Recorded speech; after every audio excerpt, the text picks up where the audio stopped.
This book really is a book talking about how you infuse African-centered principles into the curricula. But in the back of the book, Dr. Clark and Dr. Ben have outlined 4 separate courses, which I'm going to teach, beginning with this one, Africa's Place in the World History from the Origin of Man to the year 1600 AD. That's where we're starting today. And they have certain questions they ask at the beginning of each of the various sessions. Our 3 questions for today are: why African history? Why the conflict over African history? And what is the relationship of African history to world history? Now, the first question, why African history, seems like an interesting question to ask. Why would you even have African history in the first place? Well, from a logical standpoint, Africa is one of the 6 large land masses on planet Earth. If we're going to study the history of planet Earth, many places on planet Earth, then it seems logical that we should know something about all of the places on planet Earth. We are humans. We live on planet Earth. Africa is a continent on the Earth. Asia is a continent on the Earth. We should know something about these places that are on this planet. I went to the dictionary. A continent is defined as a large, unbroken landmass completely surrounded by water, although in some cases continents are or were, in part, connected by land bridges. Could you just shut the lid a little bit? The 7 continents are North America, South America, Europe, Asia, Africa, Australia, and Antarctica. The island groups in the Pacific are often called Oceania, but this name does not imply that scientists consider them the remains of a continent. Then it said this: political considerations have often overridden geographical facts. Come on, brother. Come see. When it came to naming continents, geographically, Europe, including the British Isles, is a large western peninsula of the continent of Asia. And many geographers, when referring to Europe and Asia, speak of the Eurasian continent. Of course, we talked about that, those of us who were here last week, and those who were part of my first course. Europe is not a continent. Europe is nothing but the western peninsula of the continent of Asia. The continent of Asia. Now, of course, since most people are becoming familiar with the fact that Europe is not a continent, they're trying to rename the continent of Asia Eurasia. Put their part in front. We were made to repeat back to them in school, in the academy, which is the European-style educational system in which all of us have been trained. We were made to repeat back to them that Europe was a continent, repeating that falsehood along with many other falsehoods that we were taught to repeat during the time we were in our training period, such as falsehoods such as Columbus had discovered America. Actually, Columbus never touched North or South America, which is one of the reasons it's not named after him. Columbus steadfastly maintained that he had arrived in India. He was never aware of the fact he had come to a new area. He was trying to find India. He maintained he had found India. That's why he called the people he found here Indians. Another falsehood which has stuck with them through history. We've been taught a whole lot of things that didn't make any sense. One of the things I'm going to try to do in this series of classes is to go back to the beginning, come forward step by step, so we can begin to get an understanding of things the way they should be, and a full span of history and a full span of everything that goes on planet Earth. So there are 6 continents, not 7. And if we're going to study about the world, the planet on which we live, then we should logically want to study all of the areas on the planet. Can you see it from here? You better over there? I'm probably better over there. Brother Bennett, shift your coat over so that he can sit right there. Move anything to the new way. So the 6 continents are Africa, Antarctica, Asia, Australia, North America, and South America. I put Africa first because AF comes before AN. I should have put, in fact, I went back and put them in order. I had them out of order first last night, but I think they're alphabetical now. AF, AN, AS, AU. Okay. Africa, Antarctica, Asia, Australia, North America, and South America.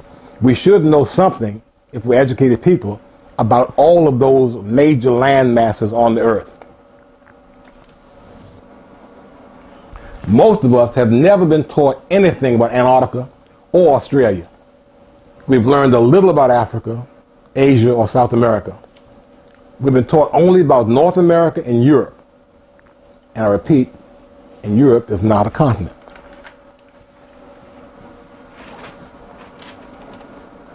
So, our knowledge base, why African history?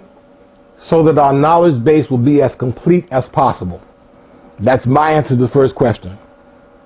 We're humans, live on planet Earth. We should know something about the planet upon which we live.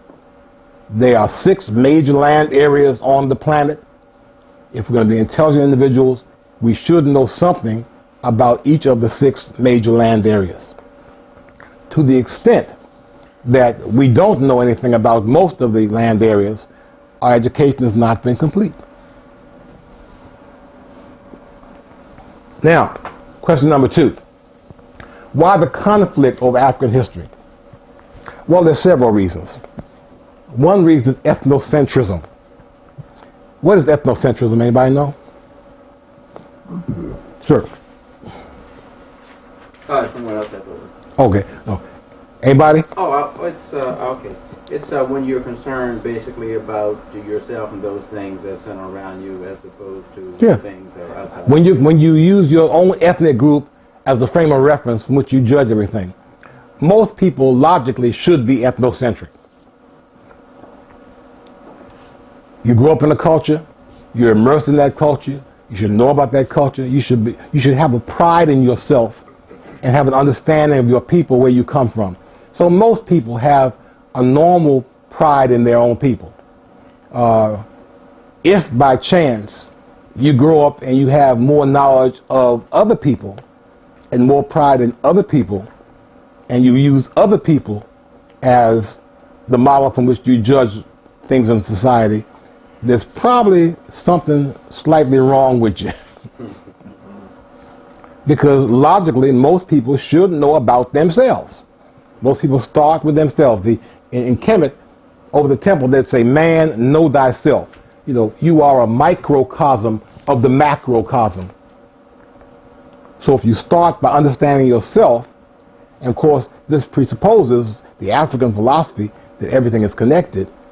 If you start by understanding yourself and everything is connected, then you will logically move out from understanding yourself to understanding everything around you. So ethnocentrism, there's nothing really wrong with that.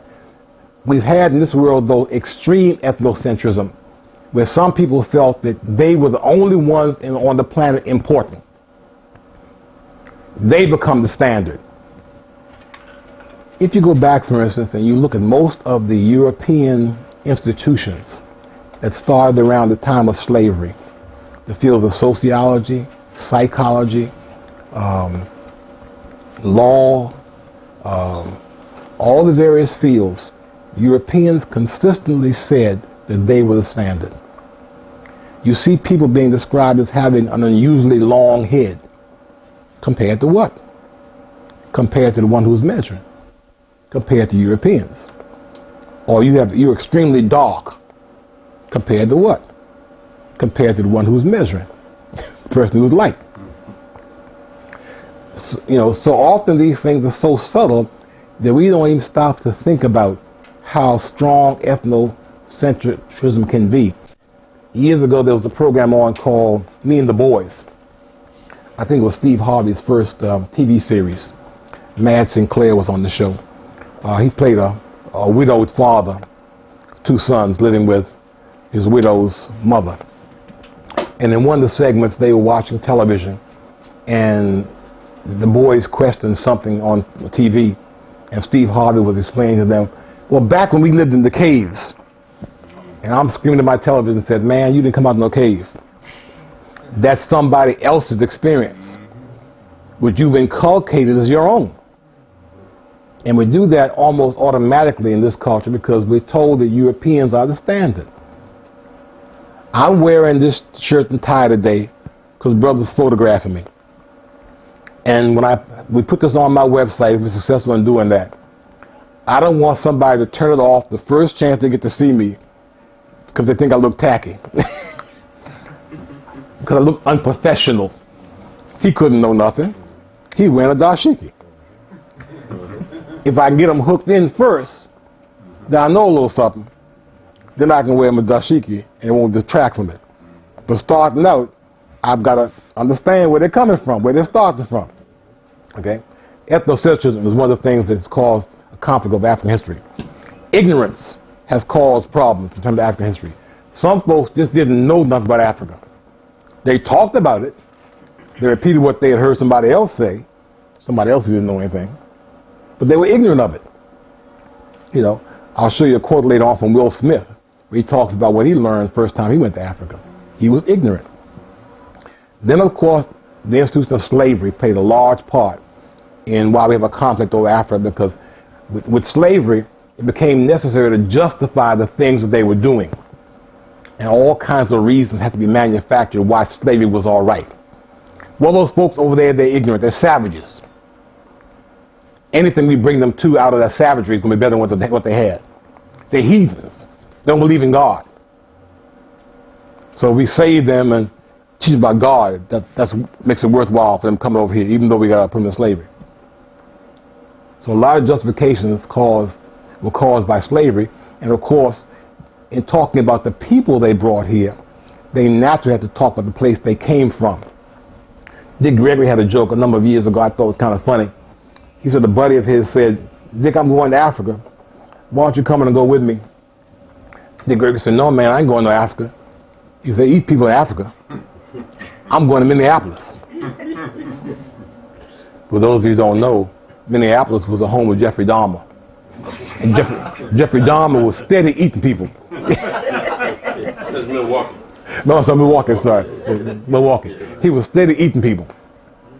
But many people today have no concept of what Africa looks like.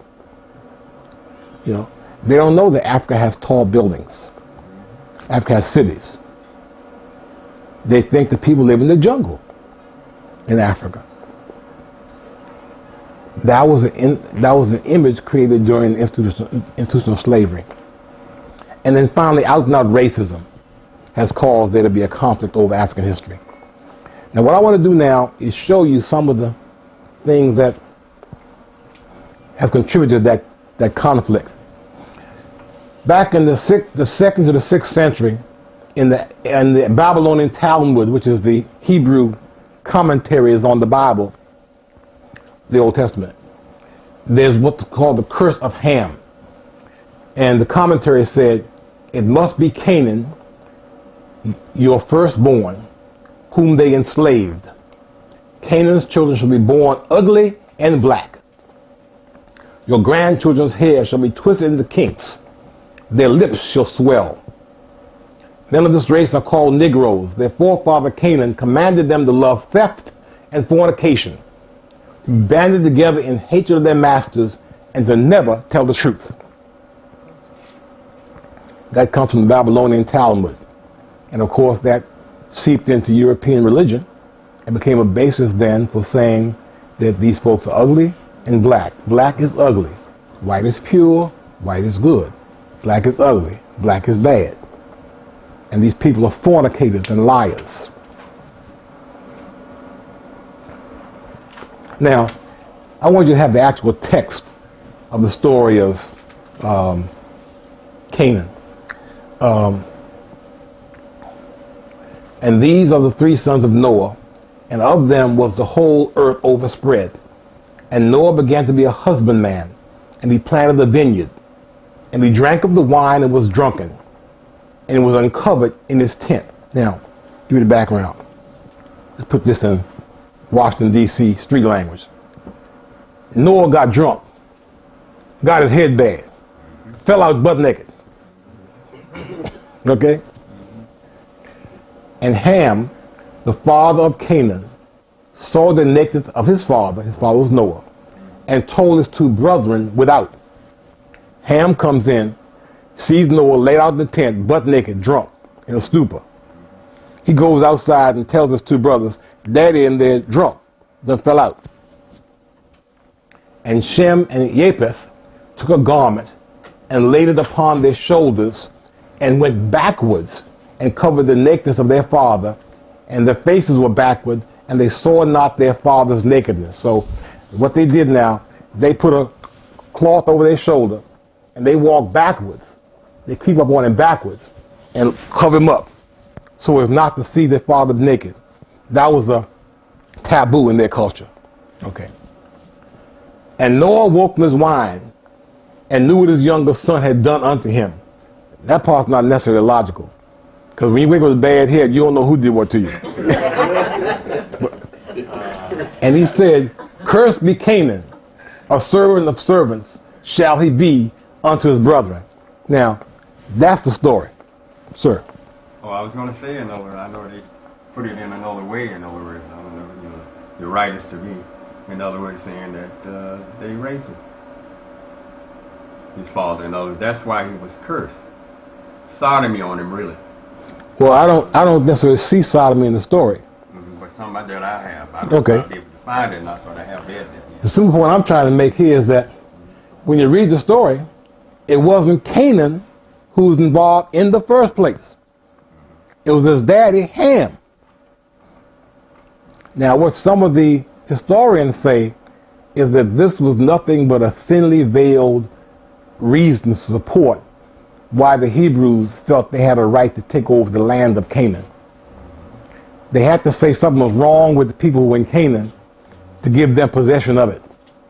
So they go back and find this story about Canaan's daddy, Ham, having seen his father, Noah, naked. Now, if I were to find any blame in this story, I wouldn't blame Ham or Canaan. Only person I could blame in the story is Noah. He's the one who was drunk. You know. Then Benjamin ben Yonah came along later on. He was a 12th century Hebrew merchant. And he wrote, There's a people who, like animals, eat of the herbs that grow on the banks of the Nile and in the fields. They go about